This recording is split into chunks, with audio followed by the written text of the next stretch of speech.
Ils vivent en harmonie malgré les familles qui n'ont jamais voulu que les deux se marient ensemble.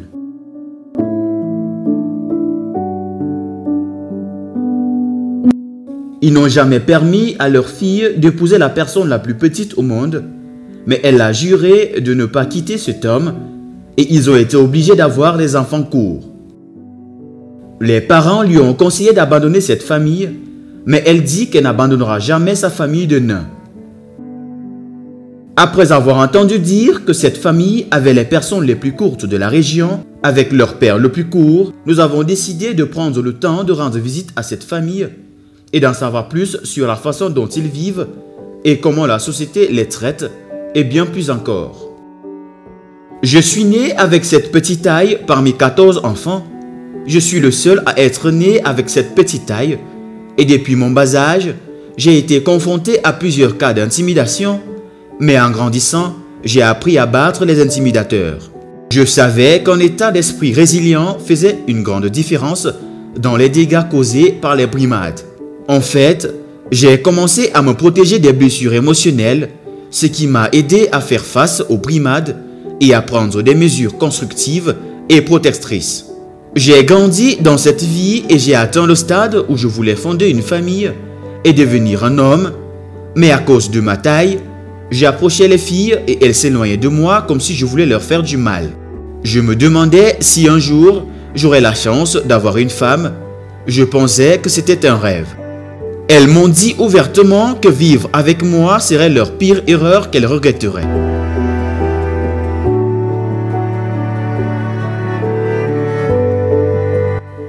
Plus tard, j'ai rencontré cette femme. Elle m'aimait, mais ses parents ne m'ont pas accueilli. Ils lui ont plutôt dit de me rejeter dès que possible. Ils ont insisté sur le fait que rester célibataire serait une meilleure option que de se marier avec un homme comme moi, mais elle m'aimait tellement. J'ai donc accéléré le processus de mariage dès que possible afin d'éviter qu'elle ne change d'avis. J'avais un peu peur que sa famille lui fasse un lavage de cerveau et que tout soit chamboulé, mais je me suis dit que parce que je l'aimais tellement, elle n'oserait pas me faire cela.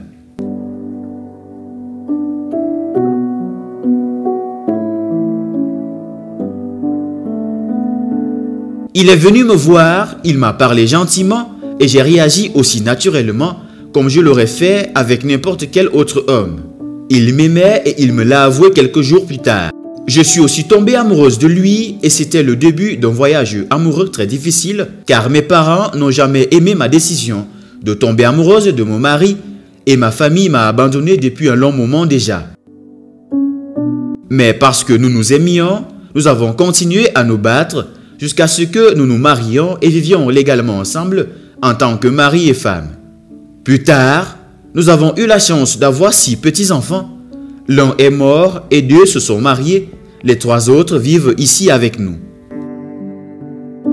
Et même après, les familles ont continué à insister pour que nous ne nous marions pas.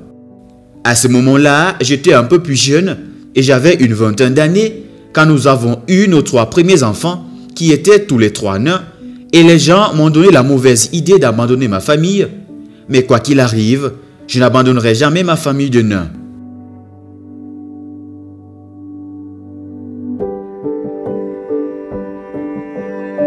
Comme il est écrit, si Dieu est avec moi, qui peut être contre moi? Plus tard, la famille a vu comment nous gardions un lien de plus en plus fort. Ils ont décidé de revenir vers nous, ils se sont excusés pour ce qu'ils ont fait et ils nous rendent visite le plus souvent. Si nous n'avions pas été sérieux, nous nous serions séparés plus tôt, mais Dieu n'a pas permis que cela arrive.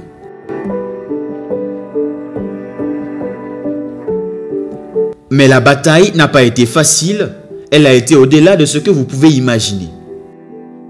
Sa famille a fait tout ce qu'elle pouvait pour que le mariage soit annulé, mais comme on dit, s'il y a une volonté, il y a un chemin, et Dieu fait un chemin là où il ne semble pas y en avoir.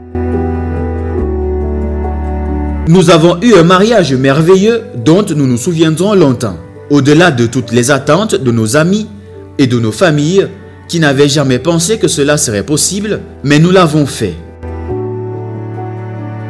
Il n'est pas surprenant que les objectifs nous motivent et nous inspirent. Les objectifs les plus puissants sont les objectifs internes autodirigés. Ils sont constitués entre autres de la compréhension de vos priorités et de votre but dans la vie, la connaissance de ce que vous croyez être le plus important et l'utilisation de ces objectifs comme guide quotidien pour la façon dont vous avez choisi de vivre votre vie.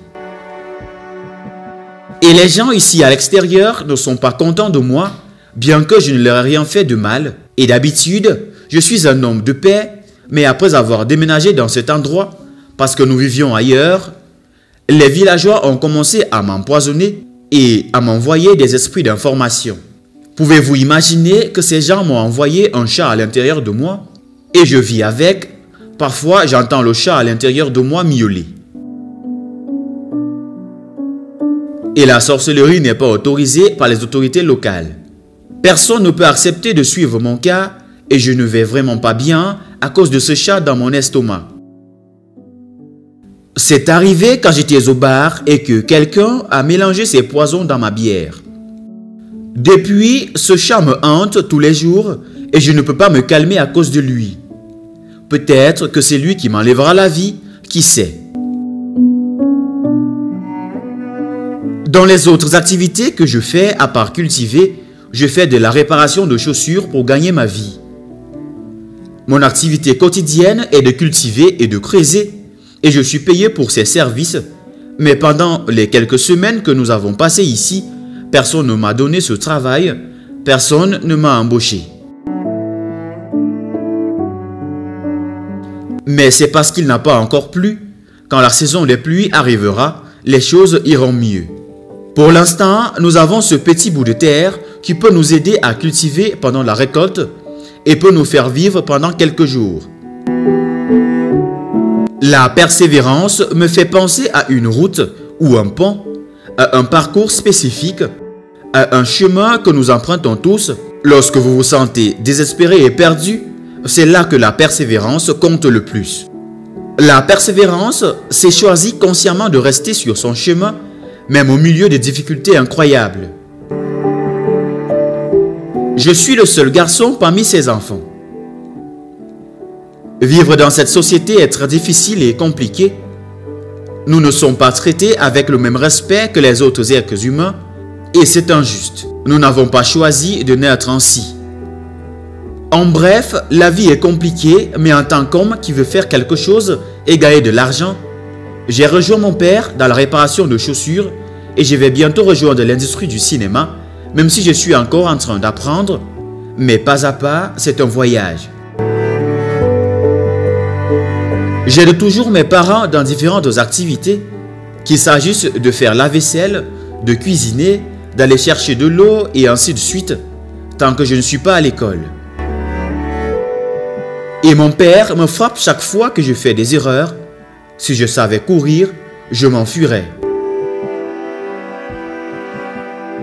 Bien que nous soyons nouveaux dans cette région, cela n'a pas affecté mes activités parce que je suis un réparateur de chaussures de profession et les gens d'ici ont commencé à se joindre à moi et pendant une journée, je ne peux pas manquer d'obtenir de quoi fournir à manger à la famille. Et si je recevais plus d'argent, je pourrais renforcer mes activités avec de nouveaux outils, ce qui m'aiderait à améliorer mon niveau de vie. Je vis avec mon mari comme Dieu me l'a recommandé et nous avons la chance d'avoir tous ces enfants. Même si nous pouvons souffrir, même si nous pouvons être brutalisés, quoi qu'il arrive, je n'abandonnerai jamais ma famille de nains. Ces gens sont mes voisins, ce sont des gens bien et je peux témoigner que ce sont eux qui m'ont montré et ouvert cette maison.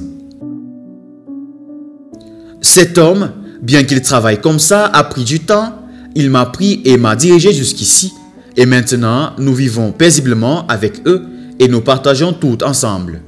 Quand j'ai quelque chose, je leur donne et quand ils en ont, ils me donnent en retour. Nous vivons comme une seule famille. Malgré ce qui est arrivé à l'homme, nous vivons ensemble.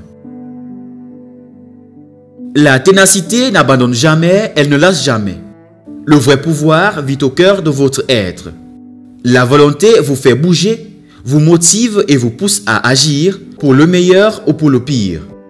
Cette volonté intérieure est le centre de contrôle de la plupart des décisions que vous choisirez de prendre à chaque instant.